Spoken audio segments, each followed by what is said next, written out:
Assalamualaikum warahmatullahi wabarakatuh. Bagaimana kabarnya teman-teman semua?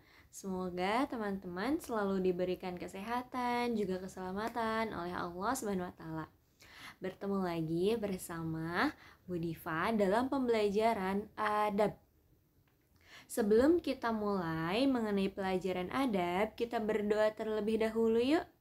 Sikap berdoa. Tangannya diangkat, kepalanya ditundukkan. Membaca basmalah bersama-sama. Bismillahirrahmanirrahim. Dengan menyebut nama Allah yang Maha Pengasih lagi Maha Penyayang. Doa sebelum belajar. Rabbi zidni ilman warzuqni fahman. Ya Allah, tambahkanlah ilmu kepadaku dan berikanlah aku kefahaman. Amin.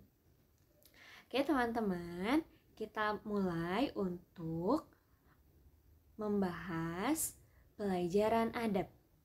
Hari ini kita akan membahas mengenai keutamaan sholat menggunakan adab. Kita simak poin-poin berikut ya.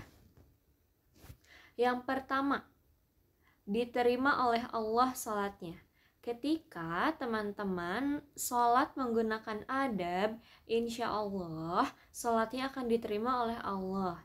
Sesuai dengan hadis riwayat Muslim, Bukhari, dan Ahmad yang artinya, dari Malik al-Huwairis, ia berkata, Rasulullah Shallallahu Alaihi Wasallam bersabda, "Sholatlah kalian sebagaimana kalian tahu aku sholat." Sehingga kita dianjurkan dan diwajibkan untuk mengikuti tata cara sholat yang diajarkan oleh Rasulullah. Sehingga ketika kita sudah berusaha untuk mencoba mengikuti tata cara yang Rasulullah lakukan, insya Allah salat kita akan diterima oleh Allah. Selanjutnya yang kedua yaitu dijauhkan oleh Allah dari perbuatan keji dan mungkar. Sesuai dengan Quran surat Al-Ankabut ayat 45 yang artinya sesungguhnya sholat itu mencegah dari perbuatan keji dan mungkar. Seperti yang teman-teman ketahui, ketika kita sholat menggunakan adab atau ketika kita sholat sesuai dengan tata cara yang Rasulullah pernah lakukan, insya Allah sholat itu menjadi tiang bagi diri kita sendiri. Ketika kita sudah sholat menggunakan adab, sudah sholat sesuai adabnya, insya Allah ketika kita akan melakukan perbuatan jahat, itu sudah ada pemberitahuannya sendiri, sehingga kita tidak akan melakukan perbuatan tersebut. Maka pernah ada yang berbicara, jika kalian ingin berbuat kebaikan, ingin mengubah kehidupan, maka perbaikilah dari sholat.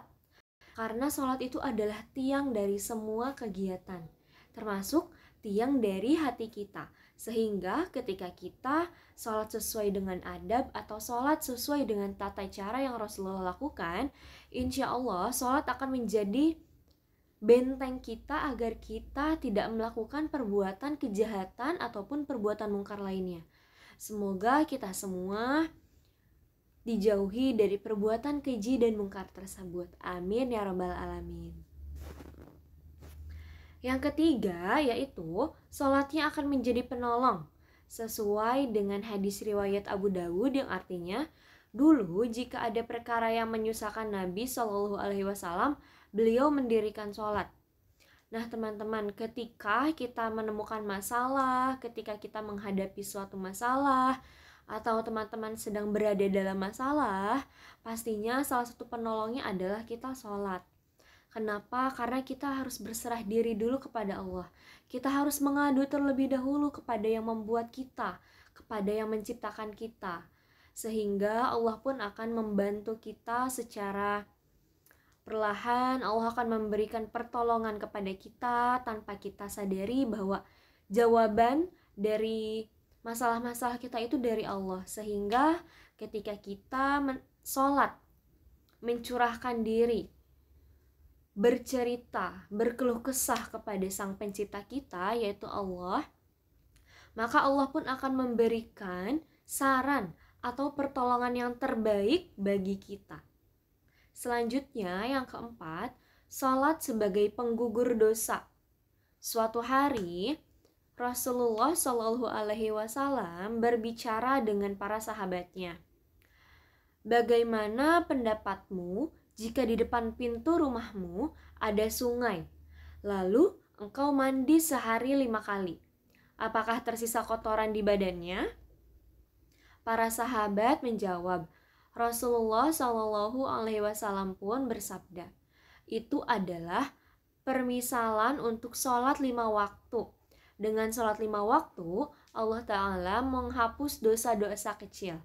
Nah, itu adalah analogi atau perumpamaan. Ketika teman-teman kotor, sudah bermain kotor atau sudah bermain tanah, lalu teman-teman membersihkan diri dengan mandi 1 kali. Bagaimana keadaan tubuh teman-teman? Sudah bersih belum? Ya, pastinya sudah bersih. Nah, bagaimana jika kita mandinya 5 kali? Itu adalah kita akan semakin bersih tandanya. Betul tidak? Ya, seperti itu ketika kita melaksanakan sholat fardu 5 waktu secara tepat waktu, dengan adabnya, sesuai adabnya, insya Allah dosa-dosa kecil kita akan dihapuskan. Dosa-dosa kecil kita itu diibaratkan sebagai debu-debu atau kotoran yang menempel di tubuh kita. Ketika kita mandi atau ketika kita sholat, insya Allah dosa-dosa kecil kita akan diampuni oleh Allah. Semoga dosa kita semua dapat diampuni oleh Allah, baik yang kecil ataupun yang besar. Amin ya rabbal alamin.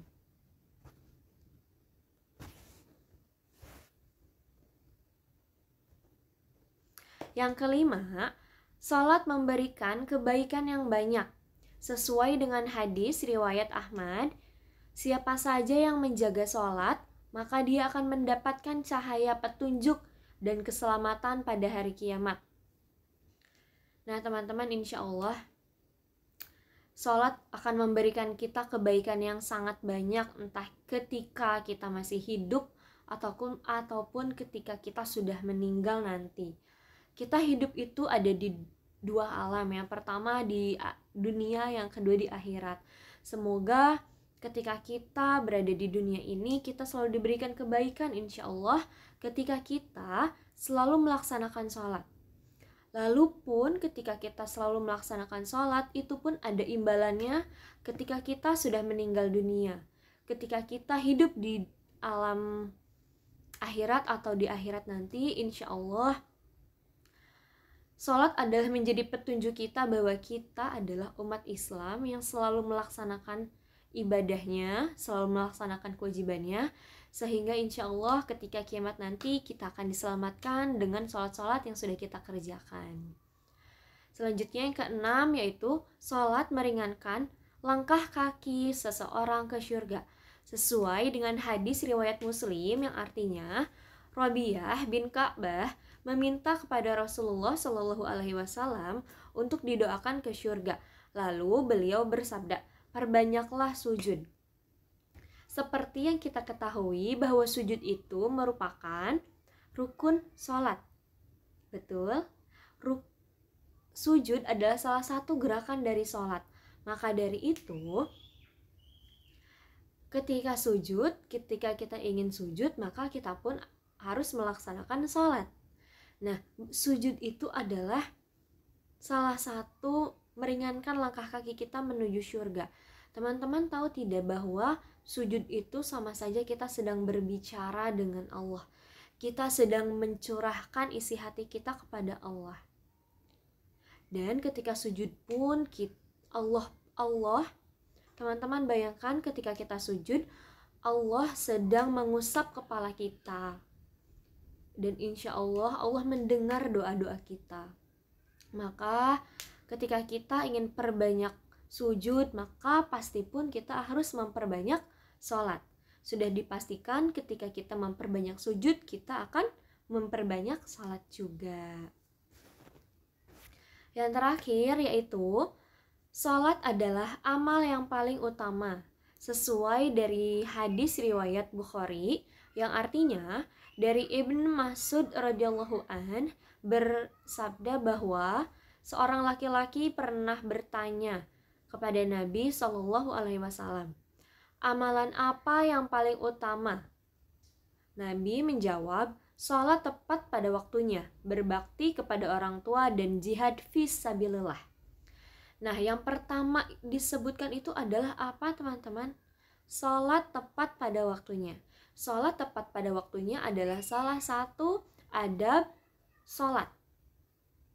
Insya Allah ketika kita sudah melaksanakan salat sesuai dengan waktunya, kita akan memiliki amalan-amalan yang baik. Salat kita diperbaiki, maka amalan-amalan atau kegiatan baik pun akan mengikuti kita. Nah, salat adalah salah satu pertanyaan ketika kita meninggal nanti. Salat adalah amalan yang pertama ditimbang ketika di akhirat. Maka ketika teman-teman melaksanakan salat sudah sangat banyak, sudah dengan tepat waktunya, sudah khusyuk, sudah sesuai dengan tata cara yang Rasulullah ajarkan, maka insya Allah kita pun akan melakukan perbuatan yang baik. Sehingga apa? Sehingga amalan kita itu lebih banyak yang baiknya daripada yang buruknya. Bagaimana ketika amalan kita lebih banyak yang baiknya? Itu akan menguntungkan kita baik di dunia dan di akhirat. Kita akan lebih mudah untuk masuk surga dan bertemu dengan Rasulullah, dengan keluarga kita, beserta orang-orang yang kita sayangi. Semoga kita semua dapat termasuk dari golongan orang-orang yang dapat sholat tepat pada waktunya. Amin ya rabbal alamin. Oke teman-teman, Bu Diva memiliki tugas yaitu buatlah poster ajakan sholat. Silakan teman-teman gunakan kata-kata yang baik, kata ajakan yang baik, bahasa yang baik untuk mengajak sholat. Dan teman-teman boleh tempelkan poster tersebut di dinding kamar teman-teman, agar teman-teman termotivasi sholat tepat waktu dan selalu mengerjakan sholat 5 waktunya.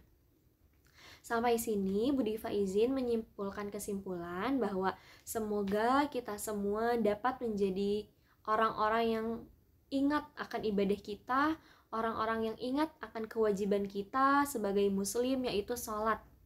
Karena sholat adalah tiang dari diri kita sendiri. Sholat sebagai tameng untuk diri sendiri.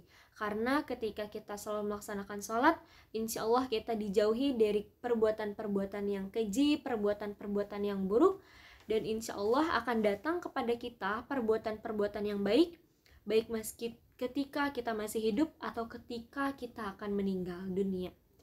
Itu saja. Jangan lupa pastikan teman-teman sholat tepat pada waktunya, diusahakan untuk tepat waktu. Semoga kita semua dapat melaksanakan sholat hingga akhir hayat kita. Amin ya rabbal alamin. Kita tutup saja dengan mengucapkan hamdalah bersama-sama ya. Sikap berdoa, tangannya diangkat, kepalanya ditundukkan. Membaca hamdalah bersama-sama. Alhamdulillahi rabbil alamin. Segala puji bagi Allah Tuhan semesta alam. Doa penutup majelis. Subhanaka Allahumma wa bihamdika asyhadu an la ilaha illa anta astaghfiruka wa atubu ilaik. Sampai sini, jika ada pertanyaan boleh bertanya melalui WhatsApp pribadi Bu Diva ya. Wassalamualaikum warahmatullahi wabarakatuh. Sampai jumpa pada video berikutnya.